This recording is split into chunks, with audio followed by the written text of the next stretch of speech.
자, 수업 시작하도록 하겠습니다. 우리는 지난 시간에 병리학이 무엇인지 간단하게 살펴보았습니다. 병리학에서 중점적으로 다루어지는 것이 질병의 원인이라고 이야기했습니다. 그렇다면 질병이란 무엇인지부터 알아봐야겠죠? 그래서 우리는 이번 시간에 인체에서 발생하는 질병에 대한 전체적인 개론에 대해서 살펴보도록 하겠습니다. 제1장 인체 질병에 대한 개론입니다. 이 1장에서의 학습 목표는 우선 인체 질병을 학습하는 데 사용되는 기본적인 용어들에 대해서 알아보도록 하겠습니다. 질병의 발생 기전이 무엇인지 간단하게 살펴보고 질병을 예방하기 위해서 기본적으로 지켜야지 하는 기본주의 지침이 무엇인지도 살펴보도록 하겠습니다. 인체 질병을 야기하는 선행 요인, 즉 소인이라고 이야기하는 것이 무엇인지 살펴보도록 하겠습니다. 또 질병의 진단이 어떻게 이루어지고 그 질병에 대한 예후는 무엇인지 진단과 예후의 차이점에 대해서도 알아보는 시간을 갖도록 하겠습니다.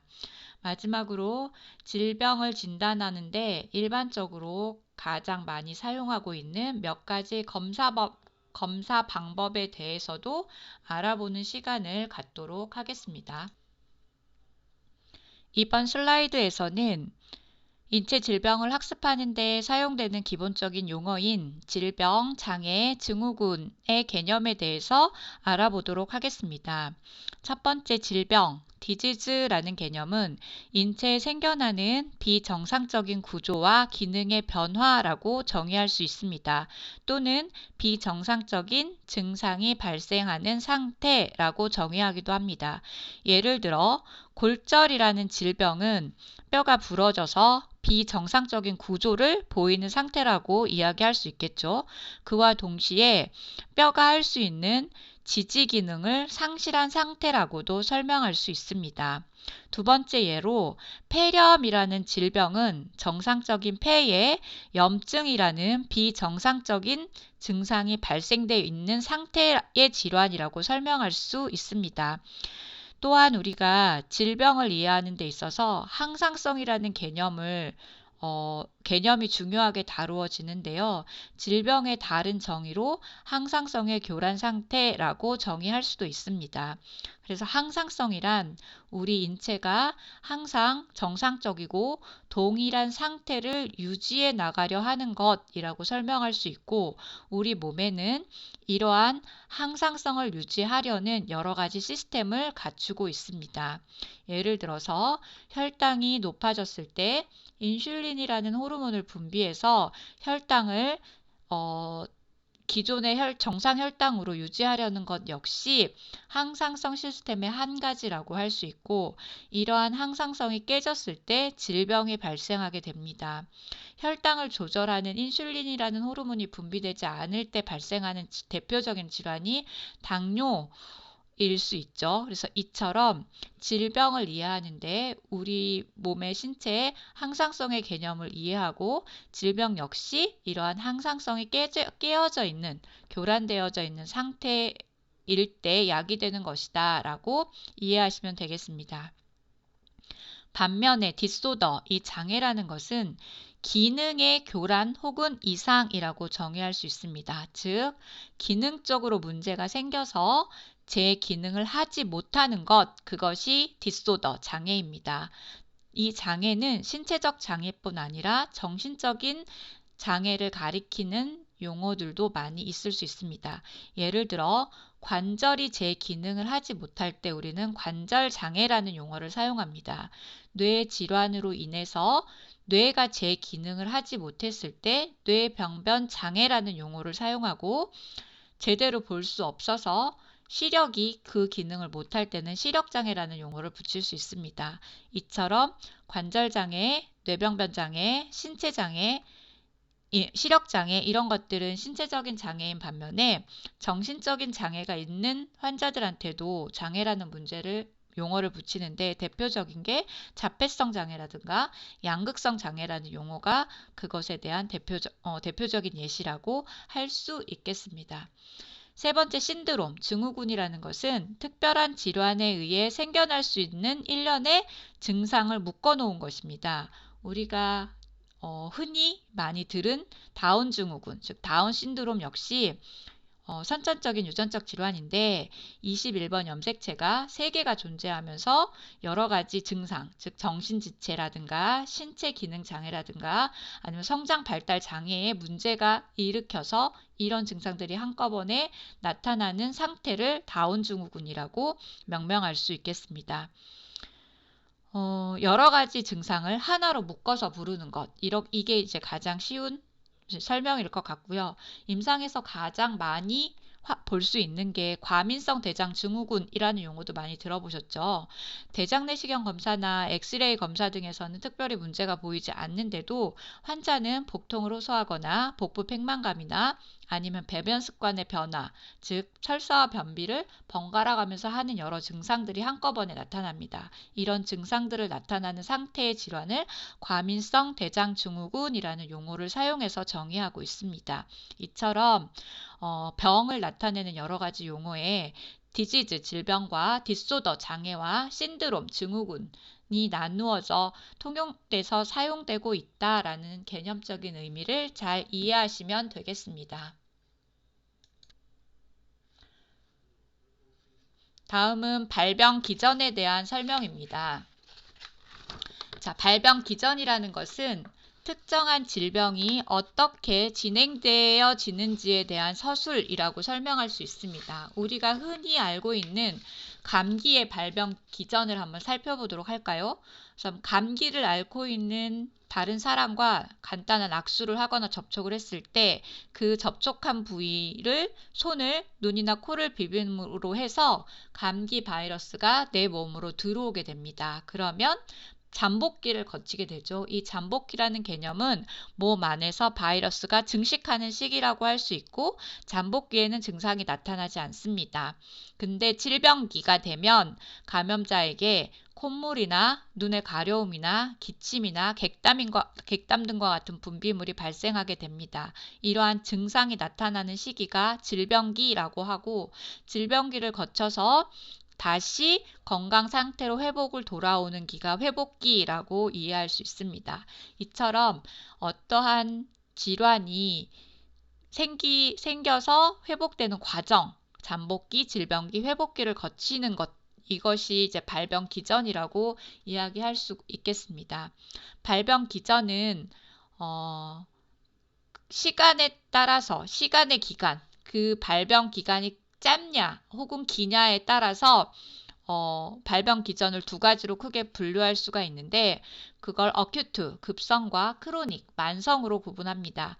급성은 질병이 짧은 기간을 거쳐서 되게 급작스럽게 발병하는 질환이라고 얘기할 수 있고 만성은 질병이 일정 기간 이상 지속되거나 회복되는 과정이 느린 것, 이러한 질환을 이제 만성 발병 기전을 가진 질환이라고 설명할 수 있겠습니다. 우리 책의 페이지 5페이지에 표 1-2를 살펴보면 급성과 만성의 질병의 예시를 표로 설명하고 있습니다. 그래서 급성 질환에는 상기도 감염, 우리가 흔히 말하는 감기, 그리고 열상, 어디에 비거나 아니면 찢어지거나 뭐 이런 상태인 거죠. 중이염 또는 급성 위장염, 폐렴, 골절 이런 것들은 급성 질병에 해당합니다. 반면에 만성적인 질병의 대표적인 것이 관절염, 고혈압, 당뇨 등이고 우리 책에 요통이라고 나와져 있는데 요통도 염좌나 타박에 의해서 외상에 의해서 급성적으로 발생하는 질환인 경우의 증상일 수도 있습니다. 여기서 말하는 만성질병의 요통이라는 것은 퇴행성, 그 추간판 디스크가 퇴행되면서 생기는 퇴행성 질환과 관련된 요통이 이제 만성질병으로 구분될 수 있고 심장병이라든가 천식과 같은 질환 역시 만성적인 발병 기전을 가진 질환으로 이해할 수 있습니다. 그래서 질환이 어떻게 진행되는지와 관련된 게 발생 기전이고 그 발생 기전을 급성 질환과 만성 질환으로 해서 구분할 수 있다라는 것을 이번 슬라이드에서 이해하시면 되겠습니다. 다음은 질환을 일으키는 선행 요인, 다른 말로 소인이라고 표현을 하는데요. 이렇게 질병을 쉽게 걸리게 하는 여러 가지 선행 요인, 소인들은 어떤 것들이 있는지 살펴보도록 하겠습니다. 선행 요인은 위험 요인, 이라는 용어 또는 소인이라는 용어로 사용할 수 있고, 사람으로 하여금 질병에 걸리기 쉽게 만드는 요인이 무엇이냐라는 것을 살펴보는 것입니다. 첫 번째, 나이입니다. 나이는 보통 면역계가 약해져 있는 나이가 있습니다. 면역이 약하면 질병에 걸릴 위험성이 더 커지는 거죠. 그래서 면역이 약해서 질병에 걸릴 위험이 높은 나이를 우리는 보통 신생아나 영유아기 또는 노년기라고 이야기할 수 있고, 임신과 관련된 질환이 높게 발생될 수 있는 연령이 또 있겠죠. 그 연령은 보통 20, 30대라고 이야기할 수 있습니다. 그래서 임신과 관련된 질환은 연령으로 따졌을 때 20, 30대에서 높게 발생할 수 있습니다. 그리고 또 치매라는 질환의 위험성이 높은 연령대는 이제 70대 이후가 되겠죠. 이처럼 나이는 여러 가지 질병을 쉽게 걸리게 하는 요인이 될 수 있는 것입니다. 하지만 이러한 소인을 가지고 있다 해서 항상 질병이 발생하는 것은 아니긴 하죠. 그렇지만 질병의 발생 확률이 높아질 수 있다는 의미입니다.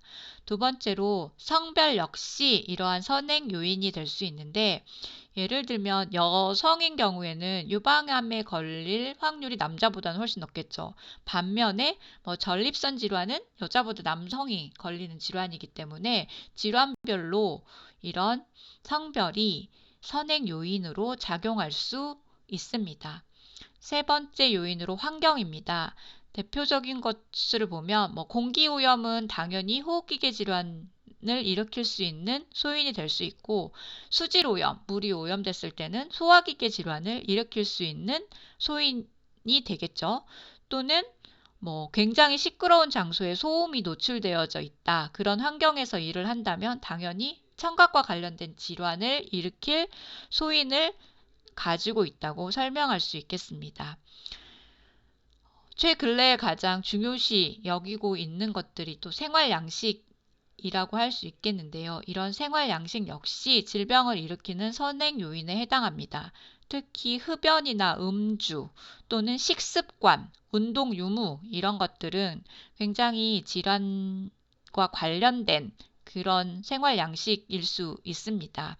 그래서 미국의 질병관리본부에서는 건강한 생활을 위한 지침을 내리고 있고, 그런 지침 속에 가장 대표적인 것이 내 생활 양식 속에 이제 손 씻기를 생활화하는 것, 이런 것들이 질병을 감소시킬 수 있다라고 이야기하고 있습니다.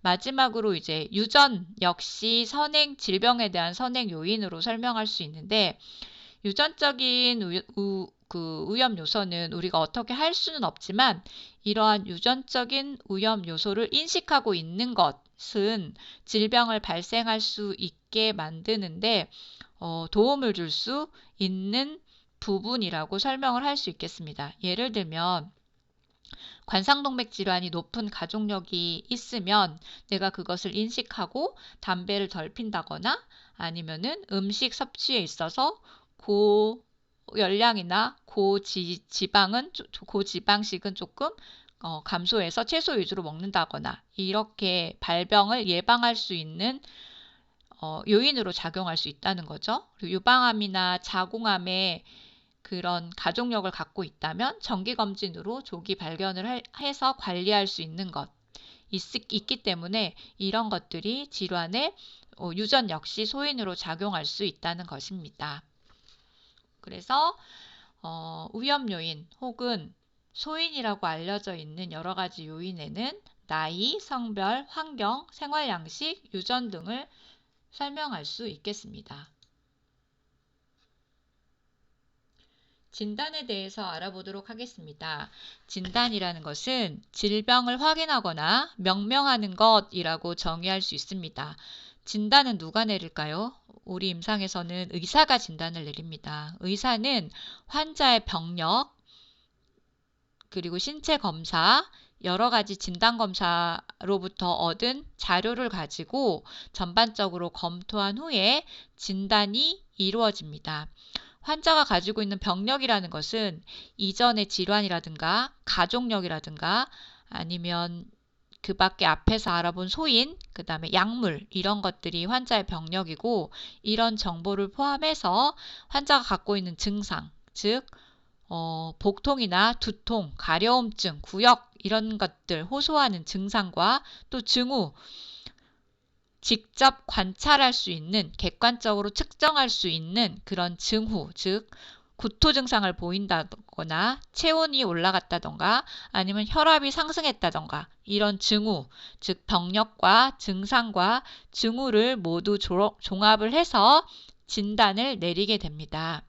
우리 표 1-3에는 이러한 진단을 내릴 수 있는 여러 가지 검사 방법에 대해서 설명을 하고 있습니다. 첫 번째, 전혈구 CBC라는 검사는 어떤 진단을 내릴 수 있냐면, 보통 적혈구수, CBC에는 전혈구 검사에는 적혈구수, 백혈구수, 혈소판수 이런 것들을 확인할 수 있는 검사입니다. 피를 뽑아서 하는 혈액 검사고, 적혈구수가 굉장히 떨어져 있을 때는 우리가 빈혈이라는 질환을 의심할 수 있고, 백혈구수가 또 굉장히 올라가져 있을 때는 우리 몸에 염증이 있다는 것을 의미할 수 있습니다. 또 혈소판수 같은 경우는 간질환이나 또는 지혈과 관련된 문제의 질환을 진단하는 데 지표검사로 사용될 수 있습니다. UA라고 하는 소변검사. 소변검사는 소변을 통해서 하는 검사로 소변의 색깔이라든가 소변의 산도 또는 소변에 피가 섞여 있는지, 케톤이 섞여 있는지 이런 것들을 체크하고 그와 관련된 여러 가지 진단을 내릴 수 있는 기초검사입니다. 반면에 엑스레이로 하는 흉부 X선 검사, 이건 엑스레이를 찍어서 폐 사진을 보고 염증이 있는지, 심장이 비대되어져 있는지, 아니면 결핵이 있었는지 이런 것들을 이제 확인할 수 있는 검사죠. 심전도 검사, EKG 또는 ECG라고 하는 검사는 심장의 전기적 활성화를 기록하는 검사인데, 보통 부정맥이라든가 협심증, 심근경색 이런 거를 진단하는 기초자료로 사용되는 검사라고 할 수 있겠습니다.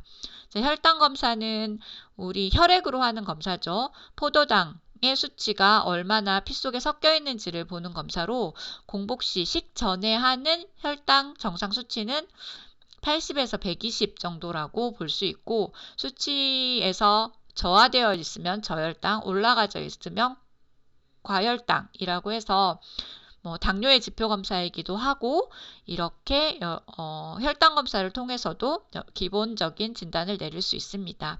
반면에 CT, 전선화 단층 촬영은 신체 구조와 기관들에 대한 세밀한 부분 영상을 찍을 수 있는 검사인데요. 보통 골절을 진단하거나 아니면 복부의 염증을 진단하거나 이럴 때 주로 사용하는 게 이제 CT 기본 검사라고 할 수 있고, 혈청 전해질 검사는 나트륨, 칼륨, 염소, NaKCl 등을 우리 몸에 혈청 내에 존재하는 전해질 수치를 측정하기 위한 검사입니다. 기본적으로 탈수가 심했을 때 전해질이 언밸런스를 보일 수가 있습니다. 그래서 우리 표에서는 CBC, UA, 엑스레이, EKG, 그 다음에 글루코즈, 혈당 검사, CT, 또 NaKCl, 기본적인 혈청 전해질 등이 나와져 있는데, LFT, 간 기능 검사 도 혈액 검사 중에 하나로 대표적인 진단 검사라고 할 수 있습니다. 이처럼 이러한 검사를 통해서 또 환자의 병력과 증상과 증후를 모두 종합해서 의사가 최종적으로 질환에 대해서 명명하는 것이 다이아그노시스, 진단이라고 설명할 수 있겠습니다. 예후에 대해서 살펴보도록 하겠습니다. 예후라는 것은 질병에 대해 기대되는 경과라고 정의할 수 있습니다. 앞에서 살펴본 것처럼 보통 어큐트, 급성적으로 나타나는 질병은 갑작스럽게 발병하고 짧은 기간 지속된다는 것을 의미합니다. 그래서 급성 질환으로 대표적인 게 이제 호흡기계 질환을 들 수가 있고, 반면에 만성 질환은 자맹성으로 시작하며라고 되어져 있는데, 이 자맹성이라는 것은 느리고 뚜렷한 증상이 없이 시작된다는 것을 의미합니다. 환자의 일생 내내 지속될 수도 있고, 지속되면서 증상이 완화되거나 종종 악화되는 기간을 거치는 것이 만성질환의 예후라고 할 수 있겠습니다. 또 합병증이 생기면 이러한 예후가 당연히 변할 수 있겠죠. 이 합병증은 예후를 더 길게 만듭니다. 예를 들어 골절 환자는 수술 후에 6주에서 8주의 6주에서 8주의 진단을 가집니다. 6주에서 8주 정도가 되면 어느 정도 정상 기능을 회복하는다고 예후를 보는데, 골절 후에 그 수술 부위가 감염이 발생했을 때 그 예후는 훨씬 더 길어진다고 설명할 수 있겠습니다. 사망률이라는 개념은 질환이 치명적이어서 죽음에 이르게 하는 성질이라고 정의할 수 있고, 질병의 사망률은 특정 기간 동안 그 질병으로 죽은 사람의 수와 관련이 있습니다. 그래서 통계청에서는 사망률을 해마다 관리하고 있고, 그리고 코로나 시국에 우리는 사망률이 얼마입니다 라는 이야기를 많이 들어봤을 것입니다. 사망률과 반대되는 개념으로 생존율이 있는데요. 이 생존율은 특정 질병을 앓는 환자 중 일정 기간 동안 살아있는 환자의 백분율을 의미합니다. 그래서 다음 표에서 사망률과 생존율에 대해서 조금 더 살펴보도록 하겠습니다. 자, 이쪽 첫 번째 표는 2022년도에 1년 동안 사망률이 어떤 질환이 가장 높은지를 나타내는 표입니다. 악성 신생물, 즉 암이 2022년도에 사망률이 162.7%로 가장 높았고, 그 뒤를 이어 심장질환, 그리고 코로나라는 질환이 새롭게 이제 올라가져 있는 것을 볼 수 있습니다. 이렇게 일정 기간 동안 그 질환으로 인해서 사망한 비율이 얼마인지를 나타내는 것이 사망률이라고 할 수 있겠습니다. 반면 생존율은 특정 질병을 앓는 환자 중에 일정 기간 동안 살아있는 환자의 백분율인데, 여자 환자가 남자 환자보다 이제 생존율이 높다는 것을 암 환자의 5년치의 생존율을 보고한 퍼센테이저인데, 이 표에서 보는 거와 마찬가지로 암 환자 10명 중에 7명은 다른 사고나 질병이 없을 경우에 5년 이상 존재하는 것으로 2021년도에 그 생존율이 72.1%로 나타나는 걸 볼 수 있습니다. 치료에 대한 설명입니다. 진단이 이루어지면 의사는 환자에게 치료에 대한 계획을 설명하게 됩니다. 의사는 예후와 아울러서 치료에 대한 선택을 환자에게 제의할 수도 있습니다. 일방적이지 않고 요즘의 치료의 추세는 환자와 함께 정보를 공유하고 환자가 선택할 수 있게, 어떤 치료를 할지 선택할 수 있게 해야 한다는 이제 흐름이 시작되고 있습니다. 그래서 이렇게 치료를 시작할 때는 환자의 전체적인 상태를 고려하는 것이 필요합니다. 보통 그것을 이제 전인적인 의료라고 설명할 수 있고, 인디비주얼, 이런 환자의 개체만 생각하고 개체에 대한 질병만을 보는 것이 아니라 환자의 생리적인 부분, 정신적인 부분, 사회문화적인 부분, 지적인 부분, 또는 영적인 부분까지 이 모든 부분이 상호작용해서 역동적인 관계를 이루기 때문에 이 모든 것을 고려한 치료가 이루어져야 한다라고 설명할 수 있겠습니다.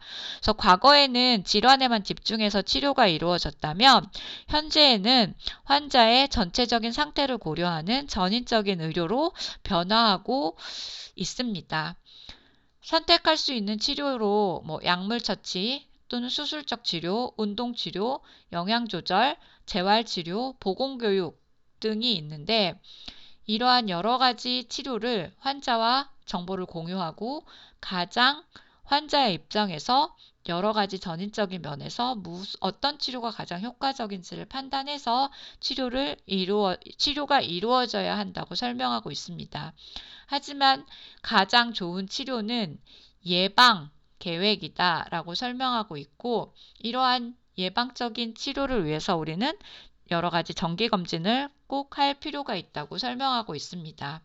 치료 중에 완화치료라는 개념이 있습니다. 이 완화치료는 질병을 완치하고자 하는 것이 아니라 통증이나 불쾌감을 막아주는 것을 목표로 삼는 치료입니다. 즉, 나타나는 증상만 조절하는 치료라고 설명할 수 있고, 이러한 완화 치료를 하는 대표적인 질환이 말기 암 환자라든가 희귀납치성 질환자라고 할 수 있습니다. 완치를 할 수 없는 질환인 경우는 그 증상이 가지고 있는 통증이나 불쾌감이나 불편감, 이런 것들만 덜어주는 것이 치료의 목적이 될 수 있고, 이러한 치료를 완화 치료라고 설명할 수 있겠습니다. 다음은 함께 생각해보는 문제입니다. 자, 노인복지센터에서 일하는 나아파 직원은 지난주에 감기를 앓아서 3일간 직장을 출근하지 못했습니다. 아직까지 간헐적인 기침과 콧물도 나지만 지난주에 비해서 증상은 훨씬 나아졌습니다. 다시 출근을 해야 하는 현 상황에서 다른 사람에게 감기를 전파하는 것을 막는 예방조치가 필요한가요? 그렇다면 나아파 직원에게 어떤 조치가 필요할까요? 앞에서 배운 여러 가지 상황들을 살펴보고 이 문제에 대해서 스스로 답을 찾아보는 시간을 가지시기 바랍니다. 포인트는 노인복지센터에서 일하는 질환이기 때문에 우리가 질병의 여러 가지 소인 중에 나이 부분이 있었죠. 그 부분을 어떻게 설명할 것인지, 또 이 감기라는 질환이 어떤 발생 기전을 갖고 있는지, 그리고 감염을 예방하기 위해서 우리가 할 수 있는 여러 가지 조치들이 무엇인지, 이 세 가지 부분을 충분히 생각하시고 고민하신 후에 답을 내시기 바랍니다. 자, 이번 1장 우리는 어떤 부분에 대해서 공부를 했냐면, 인체 질병에 대한 개론으로 질병에 대한 여러 가지 용어에 대해서 살펴봤고, 그 질병의 발병 기전, 그리고 선행 요인들이 뭐고, 그 질병을 진단하고 예후하는 것들, 그리고 검사 방법들, 이런 것들에 대해서 1장에서 살펴보았습니다. 책의 내용을 간단하게 요약해서 정리해서 이번 슬라이드로 수업을 했고요. 다음 시간에는 어떤 부분에 대해서 수업을 할 거냐면, 발병의 기전에 대해서 조금 더 구체적으로 살펴보는 시간을 갖도록 하겠습니다. 자, 수고하셨습니다. 이번 장 수업은 여기서 마치도록 하겠습니다.